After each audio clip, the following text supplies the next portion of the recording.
जय हिंद साथियों, मैं Mannu sir, global science academy founder and CEO. बच्चों, सारे विद्यार्थियों और सारे शिक्षकों के लिए त्योहार महापर्व चल रहा है। कक्षा 12वीं के विद्यार्थियों के लिए एग्जामिनेशन का समय चल रहा है। कहते हैं कि चलता रहूंगा पथ पर, चलने में माहिर बन जाऊंगा, या तो मंजिल मिलेगी या अच्छा मुसाफिर बन जाऊंगा। और इसी का प्रमाण है कि 12 वर्षों की बेहतरीन संघर्ष के बाद आपको 12वीं कक्षा में एग्जामिनेशन देने का अवसर मिला है। आप कभी भी ये मत समझ लीजिएगा कि यह क्लास केवल 1 वर्ष का मेहनत का परिणाम रहेगा, बल्कि पिछले 12 वर्षों में जितनी बातें आपने सीखा है उन सारे चीजों का सम्मिश्रण रहेगा। बच्चों, आज का क्लास बहुत बहुत बहुत ही ज्यादा महत्वपूर्ण है। So definitely I want to request to all of you कि आज का यह सेशन बीच में छोड़ के नहीं जाइएगा। कहीं ऐसा ना हो कि कल आपका एग्जाम है और कल आपको बहुत बड़े पश्चाताप का सामना करना पड़ सके। इसलिए अंतिम समय में आपके कुछ मिनट्स मेरे साथ रहेंगे और एग्जामिनेशन हॉल से संबंधित सारी बातें, सारे नियम, सारे रूल्स जो बिहार बोर्ड परीक्षा के द्वारा हम सभी के लिए बनाए गए हैं उनका बेहतरीन डिस्कशन करूंगा। और आई होप कि हर बच्चों को यदि ये चीजें पता होती है तो कम से कम आप एग्जामिनेशन एक बेहतरीन वातावरण में दे सकते हैं। तो चलिए बिना टाइम वेस्ट किए हुए स्टार्ट करते हैं आज का क्लास। और सारे बिहार बोर्ड के नियमों और शर्तों को आज इस क्लास में जारी किया जाए, बताया जाएगा जो जारी किया गया है। जैसा कि इंटरफेस आप देख ही रहे हैं और इंटरफेस देखने के बाद ही अपने क्लास को शुरू किया है। थोड़ी सी एक छोटी सी बात आप जान लीजिए, इतना बात छोटी सी एक बात जान लीजिए शुरुआत में ही। बीएससीबी 12th एग्जाम 2025 बिहार विद्यालय परीक्षा समिति बीएससीबी द्वारा इंटरमीडिएट वार्षिक परीक्षा 2025 का आयोजन 1 फरवरी से लेकर 15 फरवरी तक किया गया है, जिसमें लगभग 12.92 मतलब लगभग 13 लाख बच्चों ने, छात्र छात्राओं ने हिस्सा लिया है। और कुल मिलाकर 1677 सीट पूरे ऑल ओवर बिहार में बनाए गए हैं। इतनी से ज़्यादा जानकारी आपको जानने की जरूरत भी नहीं है। हालांकि ये बात से आपकी कोई भी लाभ नहीं होने वाली है और ना ही बताने का मेरा इसको कोई पर्पस था। हाँ, सामने दिखा, हमने बोल दिया। अब जो बात बताने जा रहा हूं, दिल थाम के सभी लोग बैठ जाइए, क्योंकि ये ऐसे चीजें हैं जिनकी जानकारियां बेहतरीन नहीं होने पर आपको एग्जामिनेशन हॉल में, एग्जामिनेशन हॉल के पहले या एग्जामिनेशन हॉल से निकलने के बाद आपको बाद में बड़े पैमाने पर पश्चाताप का सामना करना पड़ सकता है। सो डेफिनेटली आप पूरी तरह से तैयार हो जाइए इन चीजों को जानने के लिए। पहला हमारा नियम है किंद्रों केंद्रों पर समय से पहुंचना है। देखो, जो प्रथम पाली का एग्जाम है वो 9:30 बजे से है, जबकि द्वितीय पाली का जो एग्जाम है वह कितना बजे है भाई? वह 2 बजे से है। तो आपको एग्जामिनेशन हॉल पर चाहे प्रथम पाली हो या द्वितीय पाली हो 1 घंटा पहले पहुंचना है। मतलब 9:30 बजे से परीक्षा है तो 8:30 बजे तक पहुंचना है, क्योंकि 9 बजे आपका गेट बंद हो जाएगा। उसी प्रकार से जिनका एग्जाम 2 बजे से है वो लोग 1 बजे तक पहुंचेंगे, क्योंकि 1:30 बजे गेट पूरी तरह से बंद हो जाएगा। तो समय से पहुंचिए, दिमाग शांत रहेगा, माइंड खुला रहेगा, बेहतर काम आप करेंगे। तो इसलिए समय के महत्व को आप पहचानिए, समय से पहुंचना पहला आपका प्रायोरिटी यही है कि आप समय से पहुंचे। यही बात लिखा गया है, आप चाहे तो इसको पढ़ सकते हैं, फिलहाल मैं बता दे रहा हूं।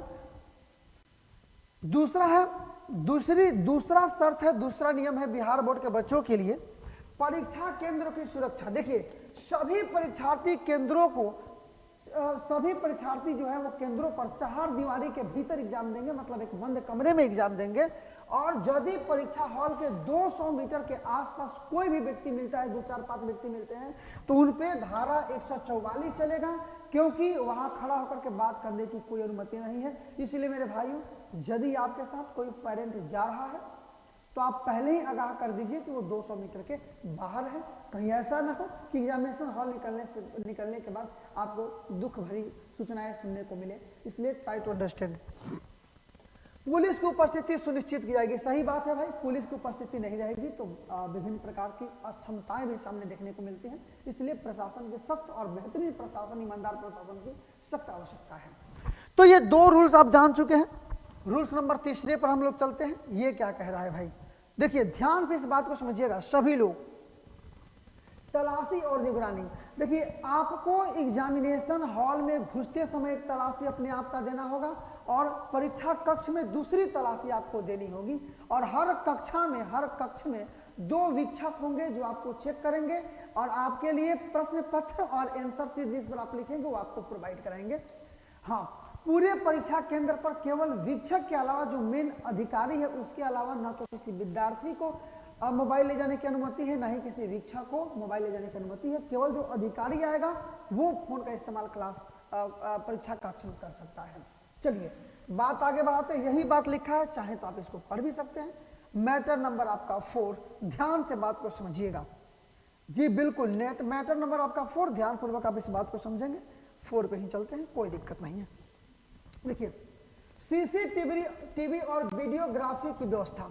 देखिए हर बच्चे को सीसीटीवी कैमरे के निगरानी में एग्जाम देना है और 500 बच्चों पर एक वीडियोग्राफर मतलब एक कैमरामैन को नियुक्त किया गया है जो घुमा घुमा करके कैमरा करेगा कि कहीं कोई फ्रॉड तो नहीं हो रहा है। यही बात यहाँ लिखा भी है कि सभी परीक्षा केंद्रों पर सीसीटीवी कैमरे लगाए जाएंगे। प्रति 500 परीक्षार्थियों पर एक वीडियोग्राफर नियुक्त किया जाएगा निश्चित रूप से। अब आपका जो है वो रूल्स नंबर 5 और केवल 7 रूल्स आपको बिहार बोर्ड के द्वारा प्रोवाइड कराए गए हैं, तो आई होप कि आपको इन सबको जानना चाहिए।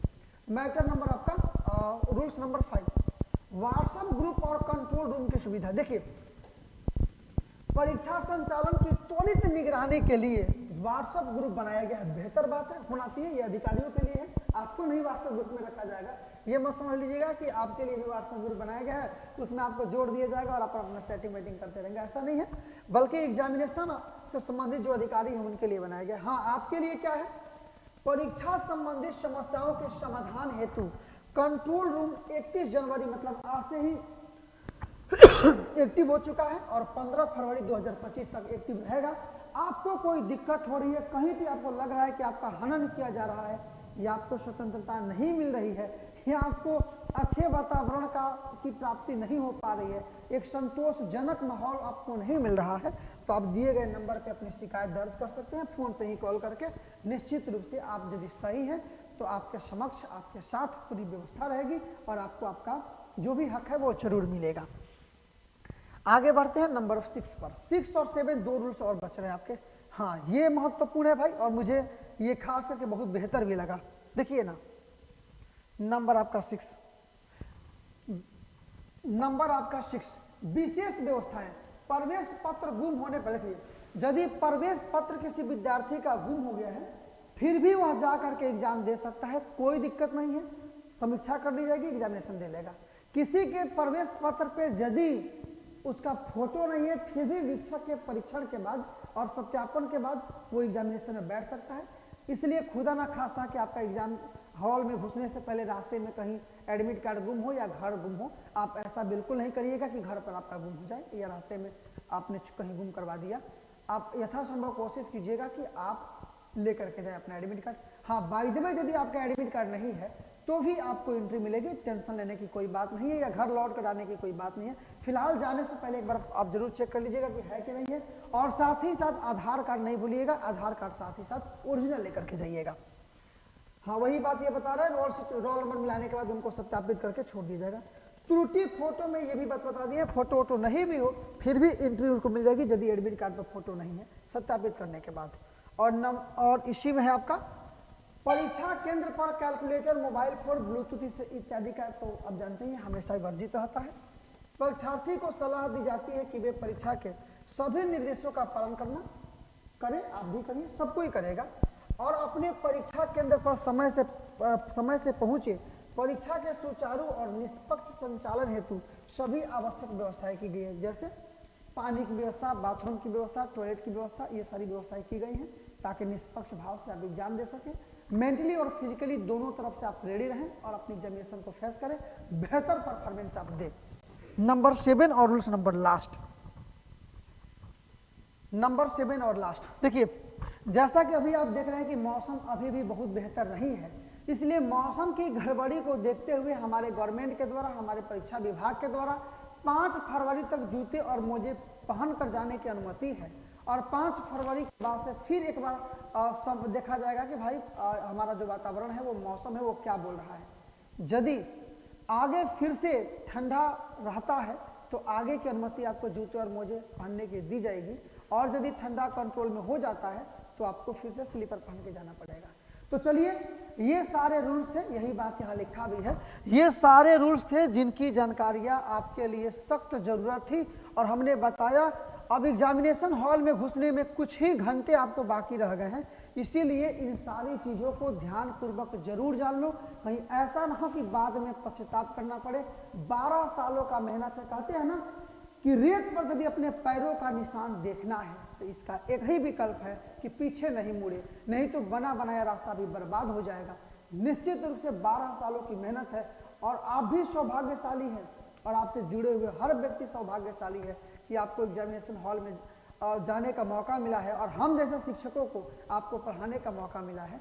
तो इस बात को व्यथा नहीं जाने दीजिएगा। मैं लगा रहा परिस्थितियां बदलने को यारो, लेकिन परिस्थितियां बदल ना सकी। जिस दिन मनस्थिति बदली, परिस्थितियां स्वतः बदल गई। समय के महत्व को आपको पहचानना होगा। कहते हैं कि समय करे ना सब करे, समय समय की बात, और कभी समय के दिन बढ़े तो कभी समय की रात। समय जीवन हर व्यक्ति को एक बार सूरवीर बनने का मौका जरूर देता है। आप ये मान के चलो कि आपके लिए वही यह मौका है, इस मौके को व्यर्थ नहीं जाने देना है। मिलते हैं अब एग्जामिनेशन के बाद। आई होप, गौर से प्रार्थना कि आपका एग्जामिनेशन बेहतर जाए। जय हिंद, जय भारत। इस वीडियो को थोड़ा शेयर कर दीजिए सभी दोस्तों के पास, ताकि सबको इस इंफॉर्मेशन की जानकारी हो जाए और कोई बाद में पश्चाताप की अवसर किसी को प्राप्त न